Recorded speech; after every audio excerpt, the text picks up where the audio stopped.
Hello everyone, my name is Michael Sweeney and I'm Head of Marketing here at ClearCode. And in today's video, I'm joined by my colleague and good friend Radek. Thanks for having me, Mike, here. No problem at all. And Radek is Head of Business Development here. So Radek, just to start things off, just tell us a little bit about yourself and what you do here at ClearCode. Sure. So yeah, Radosław, Head of Business Development. Everyone calls me Rado. I'm responsible for managing the whole pipeline at ClearCode. So also talking with different potential customers, making sure that we're in line and we're finding new opportunities and talk with different companies in the industry about ad tech development. So essentially, mainly these are not only the typical ad tech martech vendors, like the companies that already have some existing stack, either a DSP, SSP, or any other system, and we help them with our development expertise, but also publishers, big publishers especially, media agencies, also the non-typical verticals like retail media is quite common nowadays, and telco industry. Even banking companies are looking more towards even marketing technology. So the range is quite wide. The only thing which is common is the ad tech and martech. This is what we specialize, what we do. Right. I'd say that all the companies that either want to join the ad tech world, because there are obviously some companies that are already on the market for many years. However, there are companies with potential to become an ad tech company in some sense. For example, telecommunication industry, retail media, which is very nowadays common. Many companies are trying to get use of the first-party data or monetize what they have at the moment, either the inventory, ad spaces that they can also fulfill. And if the scale is huge enough, big enough, it's definitely a use case to actually have their own IP, own system that they can leverage.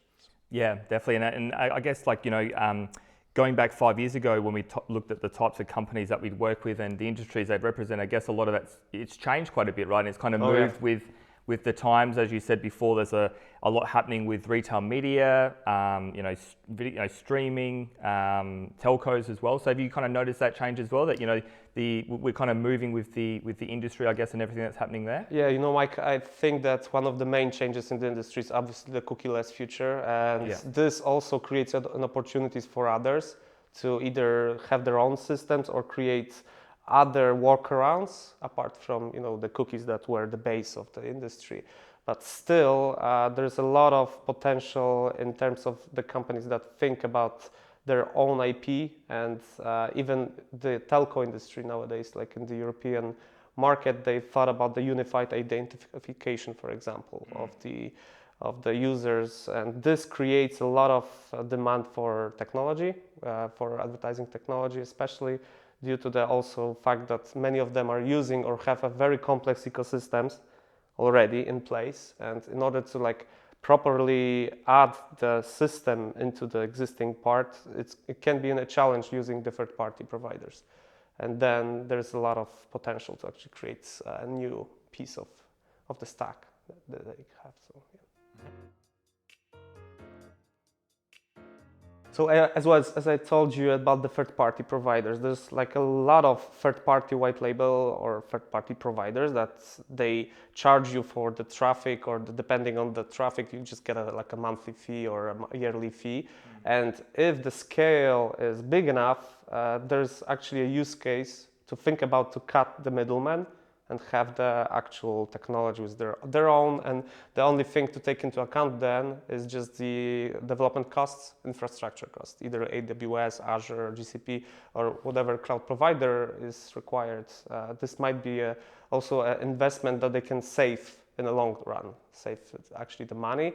The other part is the actual ownership and privacy concerns. When you use the third-party provider, you actually need to share the data with the third-party provider, which for many companies, especially that cares about the first-party data that they own, they cover, there's a pushback to actually use the white label provider. And so those type of conversations are quite often the beginning of the journey when we talk with the customers, when there's a build versus buy, and when there's a build use case, ClearCode actually can help and navigate how to actually develop the system.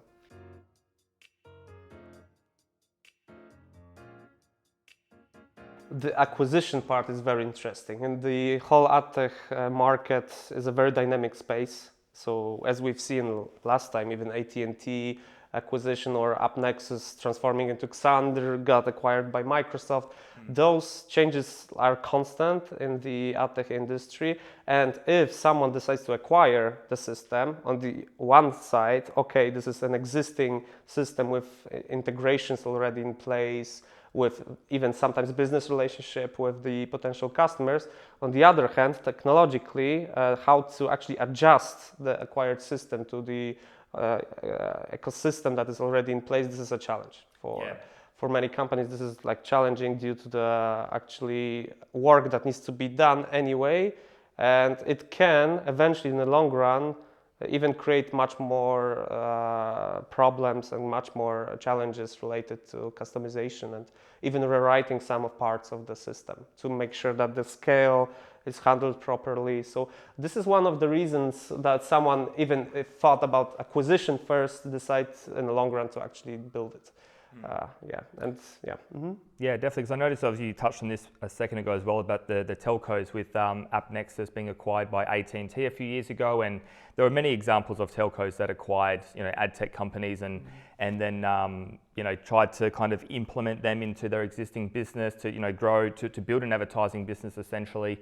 But a lot of those acquisitions didn't work out, and as we saw, a lot of those telcos ended up selling that ad tech company or that platform often at a loss. So I guess the whole telco situation with ad tech is quite an interesting one, because especially when you look at how some other companies these days are getting into advertising, right? It's a very different situation. They're taking a different path with it, because with telcos, a lot of them went down the acquisition path, whereas companies like Uber, some of the other super apps, Instacart, DoorDash, etc.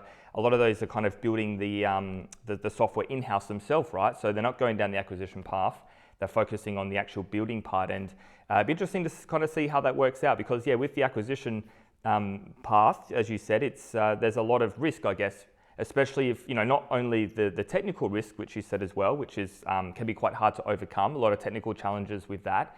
But also on the business side as well, if you're spending hundreds of millions of dollars on something, you've really got to make sure you've got a proper plan in place. And the question is whether you're actually wanting just the tech or the existing business as well, right? Because companies like AppNexus were existing huge businesses, right? They were generating revenue. So yeah, it's quite interesting to see what happened with the telco situation with AdTech, and obviously how it's different with a lot of other companies as well. Indeed, Mike. I think that even the ongoing conversations that we have, not only the customers from the industry, but also the customers' potential leads that thought about building the systems. When you look at their ecosystems, what they're struggling with, even the legacy systems, or they have such complexity that it's challenging for them to actually narrow, even on the business level, narrow properly the strategy. And ClearCode not only develops the system, which is the end goal, but obviously also the strategy is crucial to make sure that this is in line what the company wants. Obviously, the business details are the ones that the customer has the biggest input on, but we can always address based on our past experiences, also give the value added. So those conversations are very interesting.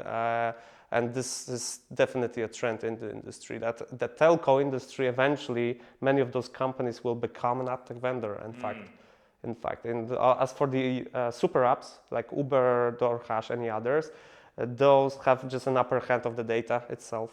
So it's quite a no-brainer to them to actually decide to build their own systems. So. Yeah.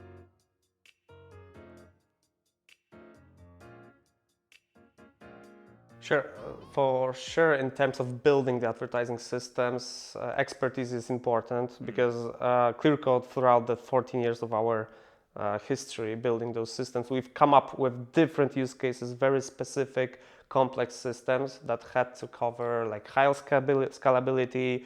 Either the system had many integrations in place that we had to also develop and create. So I'd say the more complex project gets, the more the ClearCode might be a better fit because someone takes responsibility to actually develop the system, or the stakeholders from the company actually needs to make sure that this would be a success. Many of the companies tried to do it internally first, then came back to us because they actually failed with the initiative.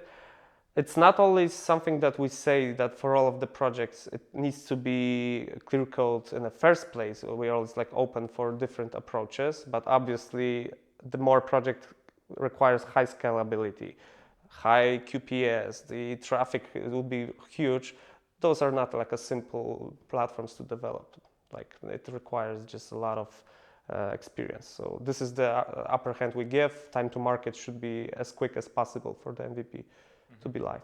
Yeah, definitely. And I think, as you said, experience, expertise, skills in this area is quite important, right? Because as you said before, the more complex the platform is, the more experience you need to have building it, right? And I guess even with platforms like common platforms like DSPs, right? Even though they are a very common platform within the industry, used by there's hundreds, possibly even thousands of vendors on the market. When it actually comes to building it, it's still quite a complex thing to build, right? Because you've got to integrate with the OpenRDB protocol.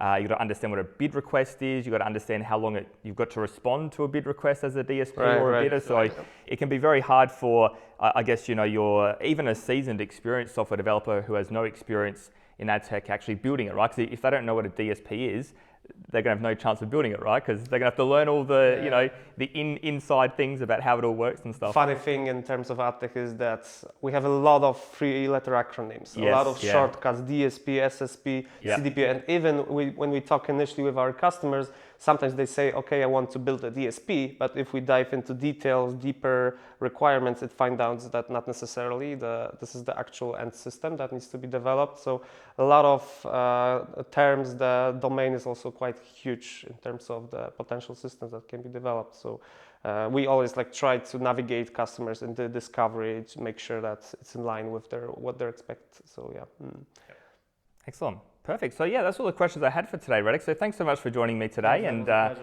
sharing your insights. So if you'd like to learn more about custom ad tech and MarTech development, if you have any questions at all, feel free to get in contact with us via our website, clearcode.cc. You can also get in contact with Radek on LinkedIn. He's very active on LinkedIn, so he'll probably reply to your LinkedIn message before he replies to an SMS. So sure. check out Radek and get in contact with him as well, and we'll see you next time.